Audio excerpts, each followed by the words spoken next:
29 জুলাই। তখন আমার একটা মাহফিল ছিল খুলনা হেলাতলা মসজিদের সামনে। আমি বক্তব্য শেষ করে বাসায় ফিরবো, আমাকে যখন রিক্সা উঠানো হলো সাথে সাথে আমি দেখলাম যে সাদা পোশাক পরা 5-6 জন লোক এসে রিক্সাটা ঘিরে ফেললো। তারা বলল যে DI-1 থানায় বসে আছে, খুলনা থানায়, উনি আপনার সঙ্গে একটু কথা বলতে চান, আপনি মেহরবানি করে থানায় আসেন। আমি বুঝতে পারলাম আমি গ্রেপ্তার হয়ে গেছি। তো আমাকে নিয়ে যাওয়া হলো থানায়, থানায় নিয়ে আমাকে বসতে দেওয়া হলো। ওসি সাহেব আসলেন, এসে আমাকে বসা দেখে বললেন যে উনি এখানে কেন। তো সেকেন্ড অফিসার সে বলছে যে আমি তো জানি না, এইভাবে লিখে গেল ওরা, আর বলে গেল যে ওনাকে নাকি গ্রেপ্তার করা হয়েছে। তারপরে রাত গভীর হলো, উনি অর্ডার দিলেন ওনার সেকেন্ড অফিসারকে যে আমার এই রুমের মধ্যে আমার চেয়ার টেবিল সরাও এবং আমার বাসা থেকে একটা খাট নিয়ে আসো। খাট আনা হলো, তোষক, বিছানার চাদর, মশারি ইত্যাদি এনে ওনার চেয়ার টেবিল সরায় সেখানে আমাকে শুতে দেওয়া হলো। থানায় আমাকে 3 দিন রাখা হলো। 3 দিনের দিন অর্ডার হলো যে আমাকে ঢাকায় পাঠাতে হবে। তখন ওসি সাহেব তিনি দাওয়াত দিয়ে আমাকে তার বাসায় নিয়ে গেলেন এবং কিছু খাবারের ব্যবস্থা করলেন। বললেন যে এই খাবারগুলি আমার বেতনের টাকা, তো আপনি নির্দ্বিধায় এগুলি খান। উনি খুব নাম করা ওসি ছিলেন, আমার মনে আছে তার নাম ছিল বাদশা মিয়া। শেখ মুজিবুর রহমান সাহেব তাকে খুব আদর করতেন। তো বাদশা মিয়া তিনি আমাকে বললেন, থানায় কোন রথী মহারথী গ্রেপ্তার হয়ে আসলে তাকে খাট দিয়ে শোয়ানো হয়, মশারি টানায়, আমার সার্ভিস লাইফে আমি দেখি নাই। আমি আপনার জন্য এটা কেন করলাম তাও আমি জানি না, এটা বললেন। আরেকটা বললেন যে আপনি একটা দোয়া পড়বেন। উনি আমাকে দোয়া শেখাচ্ছেন, একটা দোয়া পড়বেন। কি দোয়া? তিনি বললেন যে আপনি যখনই কোনো সমস্যার সম্মুখীন হবেন তো বলবেন আল্লাহুম্মা ইন্না নাজআলুকা ফি নুহুরিহিম ওয়া নাউযুবিকা মিন শুরুরিহিম। তাই আমি বললাম আপনি এটা জানেন কি করে? তিনি বললেন যে এখানে মওলানা মওদুদী সাহেব আসছিলেন, এই যে হাদিস পার্কে, খুলনা হাদিস পার্কে তিনি বক্তব্য রাখছিলেন, তিনি হাদিস থেকে এটা উল্লেখ করেছিলেন, আর আমি ডিউটিতে ছিলাম, আমি এটা নোট করে নিয়েছিলাম, মুখস্থ করে নিয়েছি। তো আমি দেখলাম যে লোক আল্লাহর মেহেরবানি হাদিসের খোঁজ খবর রাখে। আমি বললাম তো আমার এটা তো মুখস্থ আছে, আপনি স্মরণ করেন, আপনাকে ধন্যবাদ। পুলিশ লাইন থেকে 5 জন পুলিশ এলো, একজন হাবিলদার সহ 5 জন পুলিশ। তাদের কাছে দেখলাম দড়ি আছে আর আছে তাদের কাছে হ্যান্ডকাপ। তোরা জিজ্ঞেস করছে স্যার কাকে নেব, ঢাকা কাকে নিতে হবে? তো এটা বলার পরে ওসি সাহেব বললেন যে তাদের ধারণা ছিল যে আসামি হাজতের মধ্যে। তিনি বললেন যে না, এই তো আমার সামনে বসা। তো আমার একটা কালো জামা গায়ে যাওয়া ছিল, সাদা একটা রুমাল ঘাড়ে ছিল, হাতে একটা তসবি ছিল, আমি বসে আছি। তো ওরা দেখে আটকে উঠেছে। এখন ওরা আমাকে কিভাবে নিবে? তখন দেখলাম ওরা পাশে গিয়ে পরামর্শ করতেছে, ফিসফিস করে পরামর্শ করছে, আমি শুনতে পাচ্ছি। তারা বলছে হ্যান্ডকাপ পরাবো কি পরাবো না, এই নিয়ে তাদের মধ্যে 2টা ভাগ হয়ে গেল। একজনে বলছে পড়াও, আর 4 জনে বলছে না দরকার নেই। তারপরে তারা সিদ্ধান্তহীনতায় ভুগছে। দারোগার কাছে, ওসি সাহেবের কাছে গিয়ে জিজ্ঞেস করলো যে আমরা এখন কি করব, আমরা তো সাহস করতেছি না হ্যান্ডকাপ পরাবার জন্য। তো ওসি সাহেব বললেন যে আমি তো এটা বলতে পারবো না, যেহেতু উনি আমার এখানে 3 দিন ছিলেন, নিজের ইচ্ছায় কোনো সেন্ট্রি ছাড়াই তিনি গেছেন, উজু করতে গেছেন, গোসল করতে গেছেন, নামাজ পড়ে মসজিদে আবার এখানে ফিরে এসে বসছেন। আমি কোনো পুলিশ ওনার পিছনে লাগাইনি। এখন লম্বা পথ তোমরা নিবা, তোমরাই চিন্তা করো কি করলো। কিছুক্ষণ ভেবে হাবিলদার তিনি বললেন যে আমার দিকে তাকিয়ে বললেন যে আমার কোন ক্রমে আমার যদি চাকরি চলেও যায় তা আমার পক্ষে সম্ভব না আপনাকে হ্যান্ডকাপ পরানো। তা আমি আপনাকে এইভাবে নিয়ে যাব, তবে আপনি লক্ষ্য রাখবেন আমাদের চাকরিটা যাতে নষ্ট না হয়। তাই বললাম আপনারা নিশ্চিন্ত থাকতে পারেন। তা আমাকে নিয়ে তারা ট্রেনে উঠলো। সারাটা পথ তারা নির্বিঘ্নে ঘুমালো, আর আমি কমলাপুর স্টেশন পর্যন্ত খুলনা থেকে তাদের এই রাইফেলগুলি পাহারা দিলাম। এরপরে কমলাপুর স্টেশন থেকে নেমে ফজরের নামাজ পড়ে তারপরে তারা রাজারবাগ পুলিশ লাইনে আমাকে নিয়ে আসলো। এখানে আমাকে ঢুকাবার সময় হাবিলদার দেখি, হাবিলদার কাঁপতেছে এবং 10 টাকা না 20 টাকার একটা নোট হবে আমাকে দিয়ে বলল যে এটা আমার হালাল টাকা, আপনি এটা রাখেন, কোন সময় হয়তো আপনার প্রয়োজন হতে পারে, তখন আপনি এটা কাজে লাগাবেন। তো আমি দেখলাম তার চোখে পানি দেখে আমি চিন্তা করলাম যে আমি যদি এটা প্রত্যাখ্যান করি, যদি না নেই তো বেচারা মনে কষ্ট পাবে। আমি তার কাছ থেকে টাকাটা নিলাম এবং তার জন্য আমি দোয়া করলাম। তারা আমাকে ওখানে রেখে চলে গেল। আমাকে যে রুমে রাখা হলো, আমি ঢুকে দেখলাম সেখানে সমস্ত শরীর কাটা ফাটা, রক্ত, তারপরে চোখে পানি, কান্দাকাটি করতেছে 8-10টা যুবক ছেলে সেখানে বসা। সেখানে নিয়ে আমার বসে। আমি জিজ্ঞেস করলাম তোমরা কারা? তারা বললো যে আমরা সিরাজ শিকদারের দল করি। তো তোমাদের মারছে কোথায়? তো বললো যে আমাদের 3 তলা ডেকে নিয়েছিল, ওখানে আমাদের মারপিট করেছে, নানান রকমের জিজ্ঞাসা ইত্যাদি করেছে। এর মধ্যে এক পুলিশ এসে আমাকে বলল যে দেলাওয়ার হোসেন সাইদিকে, আমি বললাম আমি, বললো যে চলেন 3 তলায়। এখন এইদিকে এদের 3 তলা দিয়ে মারিয়ে পাঠাইছে, আর আমাকে সেই 3 তলায় ডাকতেছে। তখন আমি ভাবলাম যে এই হাসর বোধহয় আমারও হবে। আমার এ ধারণা হলো যে এতদিন আমি সাহাবায়ে কেরামদের, ইসলামের সাহাবায়ে কেরাম এবং ইসলামী আন্দোলনের যারা নেতৃত্ব দিয়েছেন উপমহাদেশে অথবা পৃথিবীতে, তারা যে দিনের কথাগুলি বলে টর্চার্ড হয়েছেন, সম্ভবত এটা আমার কিসমতে আছে। এটি আমি মনে করে মানসিকভাবে প্রস্তুতি নিয়ে আমি চলে গেলাম। 3 তলায় আমাকে নেওয়া হলো। আল্লাহর মেহেরবানি, সেখানে গিয়ে আমার ধারণার ব্যতিক্রম জিনিস দেখতে পেলাম। 2 জন অফিসার ছিলেন ওখানে বসা। তারা আমাকে প্রশ্ন করলেন এবং সেই প্রশ্নগুলি ছিল, আমি দেখলাম এত বড় ফাইল আমার সামনে আনা হয়েছে। ফাইলগুলি 1972 থেকে শুরু করে 75 পর্যন্ত আমি কোথায় কি বলেছি তাই। তারা বলল যে আপনি অমুক জায়গায় মোনাজাতে বলেছিলেন যে আল্লাহ তাআলা কাফেরদের হাত থেকে আমাদেরকে রক্ষা করো, এটা কেন বলেছেন? তাই বললাম যে এটা আমি তো কাউকে লক্ষ্য করে বলিনি, এটা আল্লাহ শিখানো। তো আল্লাহ বলেছেন ফানসুরনা আলাল কওমিল কাফিরিন, আল্লাহ তাআলা কাফেরদের মোকাবেলা আমাদেরকে তুমি সাহায্য করো, তুমি আমাদের মুনিব, তুমি আমাদের মাওলা। আমি সেটা বলেছি। কেউ এটা নিজের গায়ে টেনে নেবে আমি তো সেজন্য বলিনি। তো এইভাবে অনেক আমাকে ইন্টারোগেট করা হলো। তারপরে আমাকে বিকেলবেলা পাঠায় দেওয়া হলো। সন্ধ্যার একটু আগে জোড়ায় জোড়ায় হ্যান্ডকাপ পরানো হলো, একজনের ডান হাত আর একজনের বাঁ হাত, এভাবে করে দেওয়া হলো। ওই সেদিন আমাকে হ্যান্ডকাপ পরানো হলো। তা আমি চিন্তা করলাম যে এটাও একটা সুন্নত হয়ে গেল।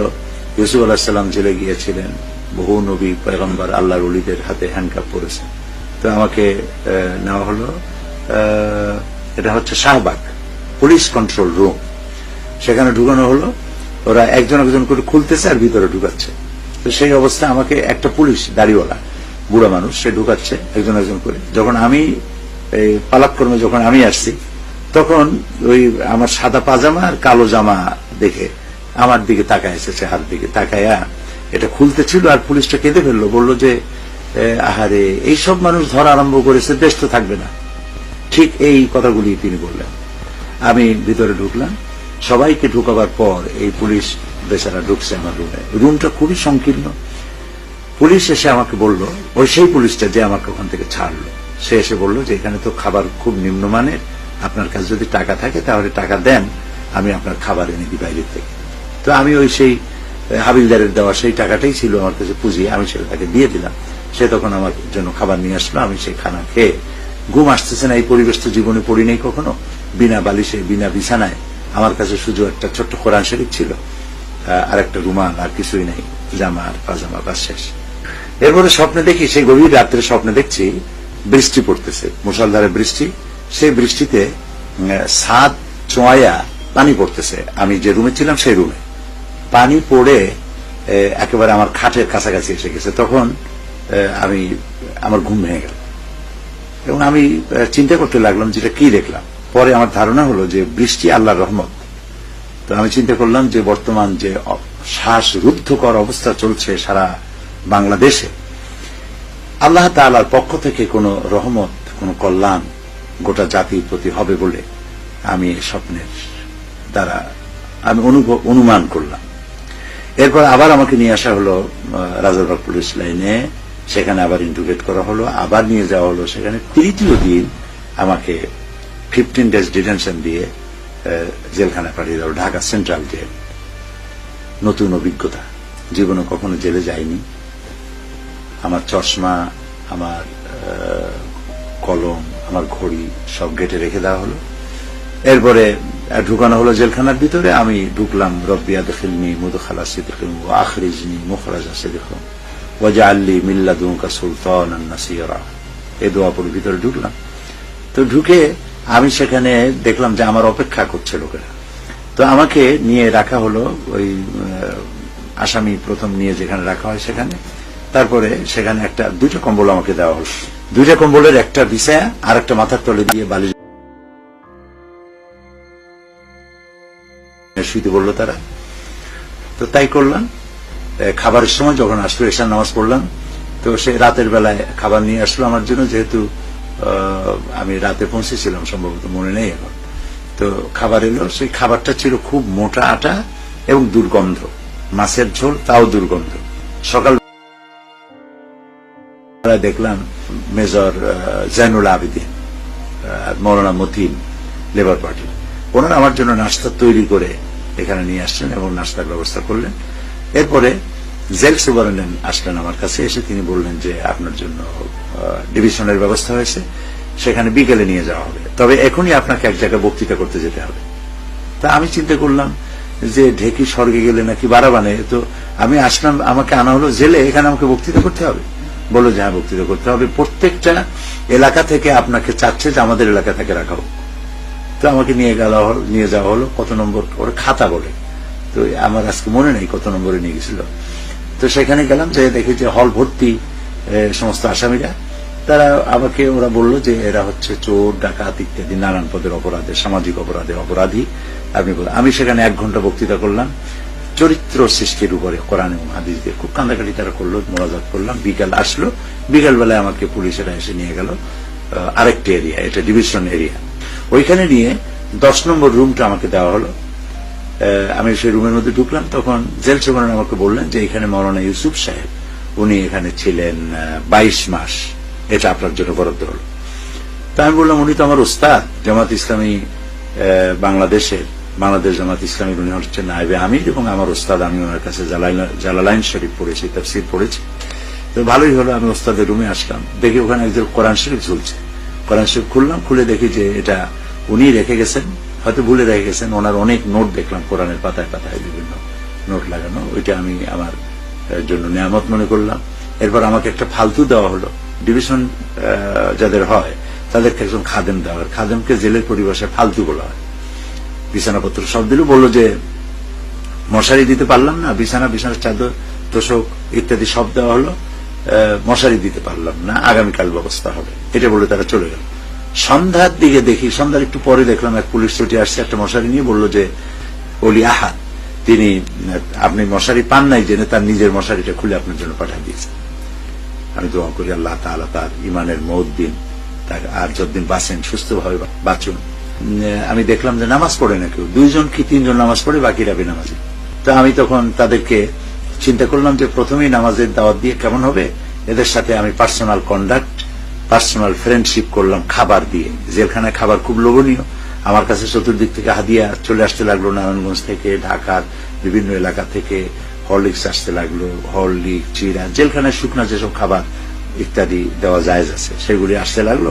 আর আমি এই খাবারগুলি তাদেরকে দিতে লাগলাম, এতে তারা দারুণ খুশি এবং আমার কাছে আসতে লাগলো। আমি তাদেরকে দিনের বেলায় বিভিন্ন রুমে গিয়ে কোরআন শরীফের তাফসীর শোনাতাম এবং এরপরে নামাজের দাওয়াত দিলাম। আল্লাহর মেহেরবানি নামাজি বাড়তে লাগলো। যখন আমি জেলে ঢুকেছি 15 দিন হয়ে গেছে, তখন একজন পুলিশ এসে আমাকে খবর দিল যে সব উলট পালট হয়ে গেছে। কি উলট পালট হলো? বলল যে শেখ মুজিবুর রহমান সাহেব তিনি নিহত হয়েছেন এবং তার পরিবারবর্গ সব নিহত হয়েছে। তো আমি তখন চিন্তা করলাম যে এটা কারা করলো। পাশেই ছিল উর্দু রোড, আমার রুমটা যেখানে ছিল পাশে উর্দু রোডে ওখানে অনেকগুলি বড় বড় বিল্ডিং আছে, 3 তলা 4 তলা 5 তলা এরকম। তো এক বাড়িওয়ালা, আমি যেন রেডিওর খবর সকালবেলা শুনতে পারি সেজন্য সে রেডিওটা বারান্দায় রেখে ভিতরে থাকতো, আমি সকালবেলায় রেডিওর খবরটা শুনতাম। তো রেডিও বাজতেছিল, খবর হলো, খবরের পরে গান শুরু হলো। গানগুলি ছিল হামদ এবং নাত, নজরুল ইসলামের গান ছিল। তা আমি তখন চিন্তা করলাম যে এই যারা করেছে এই অভ্যুত্থান যে হলো, যে হলো, এটা নিঃসন্দেহে অন্তত রাশিয়ার পক্ষ থেকে নয়, রাইটিস্ট গ্রুপ থেকেই হয়েছে বলে আমার কাছে মনে হলো। তো এরপরে আমাকে জেল থেকে রেহা করা হলো, আমার 15 দিন শেষ হলো, আমাকে বের করে দিবে। জেলের গেটে চলে গেলাম এদের কাছ থেকে বিদায় নিয়ে। গেট থেকে বলা হলো যে গভর্নমেন্ট এখনো সিদ্ধান্ত নিতে পারে নাই আপনার ব্যাপারে কি হবে, যেহেতু 15 দিনের মেয়াদ ছিল, সেই মেয়াদে বের করা হয়েছিল, এখন আবার আপনাকে ওই গ্রেপ্তারি পরোয়ানা আছে, আপনার ভিতরে থাকুন, কয়েকদিনের মধ্যে আপনি বেরিয়ে যেতে পারবেন। আবার বিসমিল্লাহ করে ঢুকলাম এবং জেলখানায় আমি যে দাওয়াতি কাজ করতেছিলাম সেই দাওয়াতি কাজ করতে থাকলাম। তারপরে আমার মনে হয় গ্রেপ্তার হওয়া থেকে নিয়ে বেরোনোর দিন পর্যন্ত আমার এক সেল্লা হয়ে গেল। DIG prison, IG prison, DIG prison এবং জেল সুপারিনটেন্ডেন্ট সহ জেলের অফিসার বৃন্দ তারা সবাই আসলেন এবং আমাকে দোয়া করতে বললেন। আমি দোয়া করলাম এবং তারা বললেন যে আপনি আমাদের এখানে ছিলেন, আমরা তো এখানে তো যদি হলে মাফ করে দিবেন, আর আমরা তো